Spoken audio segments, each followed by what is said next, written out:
Bismillahirrahmanirrahim. Kwa jina la Mwenyezi Mungu. Assalamu alaikum wa rahmatullahi wa barakatuh. Amani ya Mungu na rehema zake na baraka zake ziwe kwenu. Wapenzi watazamaji wa channel yetu ya Mwaipopo Television. Labda nataka nitoe mjumuisho wa shughuli yetu, hafla yetu. Leo tulikuwa na shughuli kubwa sana. Tulikuwa na hafla kubwa sana, tulikuwa na viongozi wa dini mbalimbali. Tulikuwa na Wakristo, tulikuwa na Waislamu, na mimi mwenyewe ni Muislamu na Wakristo walikuwa. Tulikuwa na makatekista wa Kikatoliki. Tulikuwa na kina mama wa Kiislamu na kina mama wa Kikristo. Tulikuwa na wazalendo mbalimbali.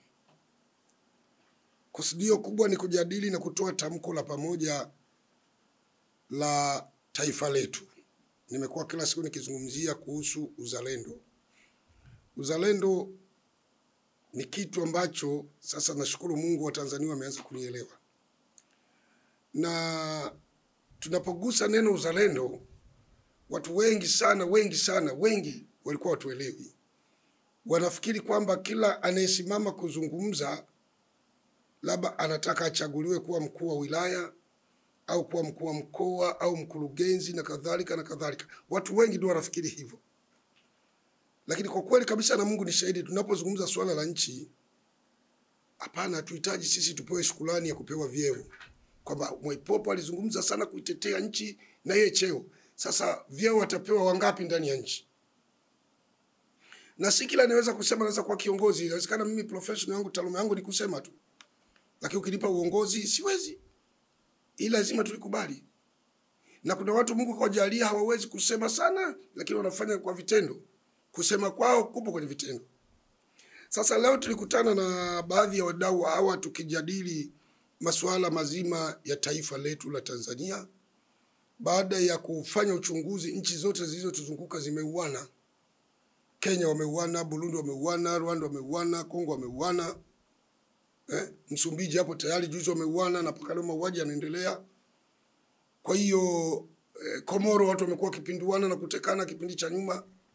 Kwa hiyo watu macho yao yote yako Tanzania, kwamba Tanzania kuna nini? Mbona wa Tanzania wauani tu? Kila tukiwarushia kama wajinyonge wanavua kitanzi. Kuna nini? Why? Ni kwamba hii ni neema tu ya Mungu ametupa hii amani. Na Mungu kajalia kwamba viongozi wa nchi yetu, na kueleze kwa moyo mzuri kabisa, viongozi kwa nchi yetu, Mungu alichojalia hawatawali kwa mifumo ya udini au chuki au chukia dini moja. Hawatawali kwa mfumo wa chuki za ukabila. Kenya wana ukabila. Kenya kuna ukabila na kuna chuki za dini. Na ndio maana toka Kenya imepata uhuru haijapata rais Muislamu. Ni chuki. Kenya toka imepata uhuru wanaotawala ni kabila 3 tu. Au 2 tu basi. Wanabadilishana 2 au 3. Na kuna zaidi ya kabila 20. Ule ni ukabila na udini. Kongo ni ukabila, Burundi ni ukabila, Rwanda ni ukabila. Sisi Tanzania hatuna ukabila wala udini. Na kwa nini hivyo? Nafikiri tumetaka wenyewe hivyo? Hapana, viongozi tunaowapata, vyombo vinavyotuongoza ni watu makini, wanatuongoza kwa moyo safi uliojaa uzalendo. Hata kama kutakuwa na mtu ana mambo hayo binafsi, lakini sio sura ya nchi wala sio mfumo wa katiba. Sasa leo tulikutana hapa kuja kujadili hayo, kuyazungumza.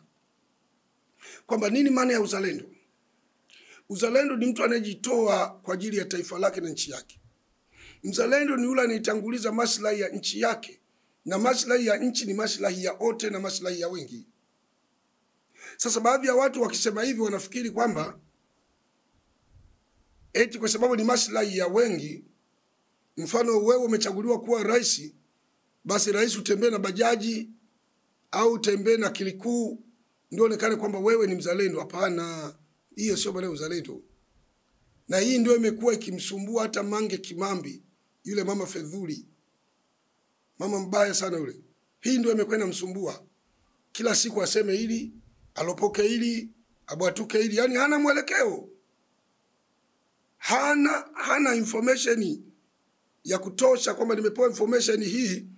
Hizo information unazopewa mama zote ni wrong information. Ni maneno ya uongo. Na kama kweli Mange Kimambi anayoyasema kutuhumu vyombo vyetu vya nchi viko hivi na hivi na hivi, wallahi na hapa Watanzania sio wajinga kiwango hicho. Sio wajinga kiwango hicho. Kwanza nichukue nafasi kumshukuru Cyprian Msiba. Cyprian nimemuona ameonyesha uzalendo, japo kwa yeye yuko ACT na amesema wazi yeye ni ACT anagombea ubunge. Lakini amemuonya Mange Kimambi, hakufurahia kuona kwamba wanaotukana ni viongozi. Ndio uzalendo huo ndio uzalendo. Mimi nikushukuru sana Msiba. Nikushukuru sana. Hizo ndio siasa za kistaarabu tunazosema. Nimependa. Kwa sababu wanaotukanwa ni viongozi, walikulinda wewe na watakulinda leo mpaka kesho. Hata ukiwa mbunge, ukiwa waziri, wanakulinda ni hawa. Na mimi wanashangaa watu wa Chadema wanafurahia haya mambo. Nashangaa sana. Hivi Chadema mkipata nchi, mfano Mungu akupeni nchi watakao kulindeni watu gani? Ni hawa wa usalama wa taifa ndio watailinda Ikulu. Polisi hawa watakulinda nyie na mpaka kwenye mikutano wanalinda. Jeshi hili litalinda nchi na mipaka yake. Sasa mnafinya mtalindwa na nani? Huko kwa mnavaa nguo za kaki ndio mtajifanya nyinyi askari. Ni ufinyu wa kufikiri. Labda nilizungumza hili neno la reform. No reform, no election. No reform, no election. Hili neno election na maana hakuna uchaguzi. Si ndio maana hakuna siasa. Reform yani masahisho, mabadiliko. Ina maana no reform, no election. Election ina maana ni uchaguzi kwa lugha ya Kiingereza. Reform ina maana ni mabadiliko. Kwa hiyo hakuna mabadiliko, hakuna uchaguzi. Sasa tuambieni ni mabadiliko gani? Ni mabadiliko gani mnayotaka Chadema? Tuzungumze kwa kuelezana ukweli, sio kwa kutukanana. Mimi simtukani mtu, nazungumza ile haki. Mabadiliko gani mnayoyataka katika nchi? Lazima kwa nini rais anateua mkurugenzi, mwenyekiti wa chama mwenyekiti? Rais anateua IGP. Hivi jamani tuseme ule ukweli wa Mungu. Ni nchi gani rais ateui hivi vyombo? Hata hiyo Kenya rais ndio anamteua IGP. Mawaziri yote rais ndio anateua. Wote ndio anateua. Nikupelekeni Kenya, Tundu Lissu, John Heche, katibu mkuu wa chama huyo nanili. Mliwahi kwenda Kenya, kwani hatujui? Mlikwenda Kenya kumtaka mzee Odinga akungeni mkono kuhusu kupinga uchaguzi na kusimamisha uchaguzi, kufanya reform. Kupinga, kusimamisha, kukataa. Nakumbuka Odinga aliwaambia nendeni mkashiriki uchaguzi. Mimi niliwahi kususa uchaguzi wa marudio hapa Kenya. Hakuna kilichopatikana zaidi ya majuto. Kwa nendeni mkashiriki uchaguzi. Haya maneno alikwambieni mzee Odinga, Raila Jaramogi Odinga. Rudini nchini mkashiriki uchaguzi. Hamwezi kusimamisha uchaguzi. Chadema ni watu wachache sana, wadogo sana katika nchi. Hata wakiachwa, yani po hakuna ulinzi wowote, pigeni kula hata mara 2, hamwezi mkawashinda watu waliokutangulieni. Odinga aliwaambia, mkatoka mkarudi huku, hamkuelewa maskini ya Mungu. Mkaendelea na mikakati yenu. Sasa leo mnageuza mnasema kwamba Rais Samia hataki wanasiasa, hapana, mnakosea. Na labda niliseme na hili. Wanachokifanya Chadema labda tukiseme tena, si tunakijua. Na Watanzania wote kweni makini sana. Hii amani tulionayo, kwa kweli jambo la kumshukuru Mungu.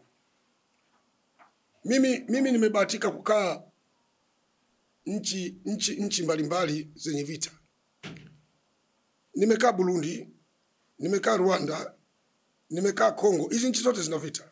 Nimekaa Uganda, wameuana kote huko. Achilia mbali huko, nimekaa Somalia. Nimetembea hizi nchi zote, nimeona madhara ya vita. Na nimekaa Tanzania, nimezaliwa Tanzania, nimeona ladha ya amani. Ladha ya amani. Kwa hiyo ndugu zanguni wa Tanzania,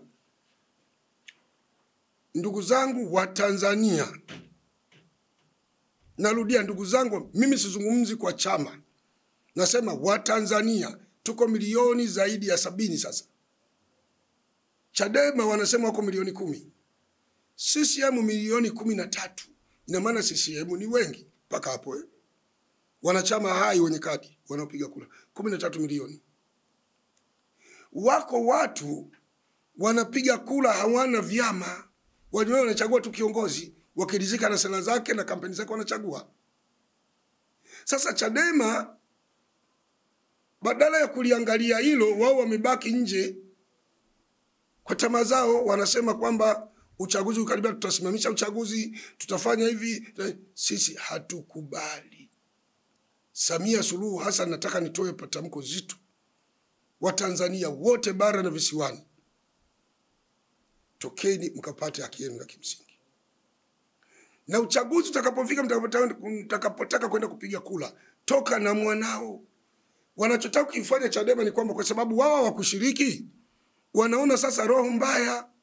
Yaani sana mwanaume mjinga anamwacha mwanamke kwa ujinga wake yeye mwenyewe, kwa maneno ya kuambiwa. Akiona yule mwanamke anaolewa anaenda kufanya fujo kwenye harusi, wewe una akili. Uliacha mwenyewe. Umeacha wewe mwenyewe. Kwa hiyo kampeni Chadema mmeacha wenyewe. Mmekataa kusaini form zile nyinyi wenyewe. Hamkuziwa na mtu. Kwa hiyo tuseme kwamba vurugu za Chadema zinazoandaliwa kichini chini kuwaziwia watu wasiende kupiga kura kwa kupitia nyumba za ibada na kupitia doa tu doa, mlango kwa mlango, tunajua walivyojipanga. Haiwezekani, hamtoweza. Nitoe tamko la mwisho. Mange Kimambi, Maria Sarungi na yule dada yuko Japan. Wallahi billahi, mimi namwandalia kulhu Allahu 2000. Namuomba aache kumtukana rais wa jamhuri, aache kumtukana IGP, aache kumchokoa mkuu wa majeshi, aache kumgusa mkurugenzi wa idara ya usalama taifa. Hivi ni vyombo nyeti, havihusiki na siasa. Toka mimi nimeanza kuona vyama vingi vya siasa, sijaona vyombo hivi vimekaa kwenye television vinasema chagueni chama fulani. Havihusiki wala havihusiani wala havina mpango wote na siasa. Wanamiko hawa. Tuliache taifa kila mmoja akapige kula, mchague mtu anemtaka. Huu ndio kweli. Nimeamua leo niwaambie hili. Na kama utaendelea mama, mimi nafikiri utakuwa unauza utu wako na unauza maisha yako. Sio kwamba nitakuua mimi, sikuui. Lakini wallahi utaharibikiwa, future yako yote itaharibika. Na utaharibu maisha yako, hakuna atakaye kusemesha Marekani. Si unajua unajiuza, hakuna hata mwanaume atakayekufuata kukununua, hutopata. Tutakushughulikia. Tumechoka kutuzalilisha. Ulimtukana Magufuli wewe ukamvua nguo. Umemtukana Jakaya wewe umemvua nguo. Unamtukana Rais Samia wewe kaja kutukana viongozi wa nchi. Wamekukosea nini? Wewe umeshaondoka huko Marekani. Tanzania umetuachia sisi. Tuachie basi nchi yetu, naone viongozi wetu sisi. Wala hakuna sababu wewe kuwa unatukana viongozi. Haifai. Sasa leo amekuja hapa kijana mmoja wa Chadema. Kaja hapa. Anasema wazi kwamba hapana, yeye ni Chadema. Lakini kula atampigia Rais Samia. Wamekuja wao wenyewe, vijana wengi wamekuja. Wanakiri. Wanasema sisi ni Chadema. Lakini kula za urais tutamchagua Rais Samia. Kwa sababu wametoa na hoja kwenye mkutano wetu. Kwamba wasipomchagua rais watamchagua nani sasa miaka 5 hii. Kwa ndugu zangu wa Tanzania, mimi nimependa kulisema hili kwa lengo zuri, kwa nia nzuri. Mtu asiwadanganye. Mtu asiwadanganye. Siku hizi tulikuwa bado. Kwa hiyo kesho tutakuja kuelezea utaratibu sasa wa dua zetu kuhusu mafuta. Watu wenye maradhi mbalimbali, matatizo, inshallah tutakuja kueleza kesho. Lakini mimi binafsi nasema nitaanza ziara ya kwenda, kama Mungu atanijalia nilivyopanga, kama itakuwa hivyo, ya kwenda vijijini. Vijijini na kwenda kuhamasisha Watanzania. Tutakuwa na jopo la vijana wapenda amani kutembea kila kijiji kuambia Watanzania watoke wakampigie kura Rais Samia. Yaani mimi naeleza wazi, ni haki yangu ya kikatiba, sio dhambi, ni haki yangu. Kama vile unavyosema mchague fulani, mimi nasema mchagueni Samia Suluhu Hassan, ndio rais anayependeza, anayefaa. mwenye uwezo. Mama huyu hana makando kando. Sasa mtu mwingine anakaa, oh, Jakaya wewe upumziki. Jamani, mzee mbona mnamfuatia sana? Kakufanyeni nini mzee watu? Jakaya apumzike, mbona Warioba mwambie apumzike? Jakaya alikuwa rais, Warioba waziri mkuu. Na Warioba ni mkubwa kuliko kwa Jakaya, apumzike na Warioba. La kwanza. La pili, mbona Mwalimu Julius Kambarage Nyerere alimfanyia kampeni mzee Mkapa? Naye alikuwa ameshamaliza urais. Kwani kuna jambo gani kikwete kumfanyia kampeni Rais Samia? Nyerere alimfanyia kampeni Benjamin William Mkapa. Sasa ni kosa gani Kikwete kumfanyia kampeni Rais Samia? Ni wivu, acheni wivu. Roho mbaya, kisokolo kwinyo. Aliyepewa na Mungu kapewa. Aliyepewa na Mungu kapewa. Dada yangu Mange Kimambi na wahuni wenzako, wewe utakufa hivyo hivyo tukinywa wazi, na utakufa na laana ya Mungu. Labda utubu. Wallahi mambo unayofanya ni ya hovyo kabisa. Utubu. Na wewe dada ulioko Japani unamshambulia Rais Samia, na kueleza ukweli, utubu, uache. Kama utaendelea utakiona kitakachokufika. Hutobaki salama. Hili nakwambia wazi. Nakwambia wazi kabisa. Ni wivu wa kijinga, wa kipuuzi, usiokuwa na maana yoyote. Na kwa nini Watanzania wote tunalo mbaya baadhi yetu za namna hiyo? Yaani ukishauri tu mwenzako afanikiwe imekuwa nongwa. Bila shanga. Kazi yetu ni kusema tu watu fulani yule hivi, nyinyi acheni hayo mambo. Wewe ukimwona mwenzako afanikiwa na wewe fanya bidii ufanikiwe. Hii nchi imeacha kila mmoja afanye kazi zake. Anayefyatua tofali afyatue, anayekata majani shamba kakate, anayefuga ng'ombe afuge, anayefuga nini afuge. Chochote ruksa ilishatolewa. Sasa mwenzako kafanikiwa, wewe unaumia. Fanikiwa na wewe. Kama kugombea, vyama viko vingi, gombea. Ukichaguliwa uwe rais na wewe ukale bata. Si unafikiri rais ni kula bata tu? Kwa mimi nimeamua kulifikisha hili leo. Tumezungumza maneno mazito ya kiumma, na lengo kubwa ni kueleza kuhusu amani na uzalendo. Vyama vingi kusudio kwa wazungu kutuletea, sio kwamba wanatupenda ili tuuane. Ili tuuane tu. Kama vile walivyotengeneza ukabila Rwanda na Burundi, wanatutengeneza sisi hapa vyama vingi. Ndugu zanguni, ibebeni Tanzania. Tanzania ndio mama, ndio baba. Makaburi ya babu zetu yamezikwa hapa. Makaburi ya bibi zetu yamezikwa hapa. Leo tuje tuvuruge paka makaburi ya babu zetu? Tuje tukimbie nchi? Tuje tulale na viatu? Haiwezekani. Lindeni sana hii nchi. Lindeni hii nchi. Lindeni hii nchi. Ni bora kufa ukiwa umesimama kuliko kuishi ukiwa umepiga magoti. Ni bora kufa ukiwa umesimama kuliko kuishi ukiwa umepiga magoti. Hili nakwambieni ukweli kabisa. Mnataka tumpigie magoti mzungu sisi? Aje amalizie mali zetu zote, akashibe yeye na vibaraka wake? Na hili shirika la Ford Kenya, sio Ford Kenya. Hili shirika la Ford, nimekosea hapa, sio Ford Kenya. Ford Kenya ni chama kilikuwa Kenya huko. Kuna shirika moja la Kimarekani ambalo sio la serikali, linaitwa Ford Foundation. Ford, kazi yake hili Ford ni kuleta mapesa kwa wanasiasa wenye uroho wa mabadiliko Afrika.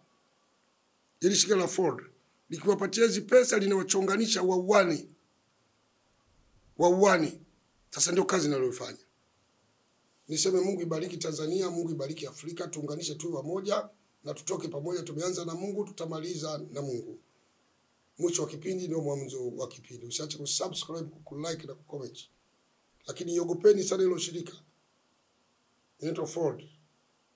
Ukiona kina Tundu Lissu wanang'aka ni Ford. Bye bye.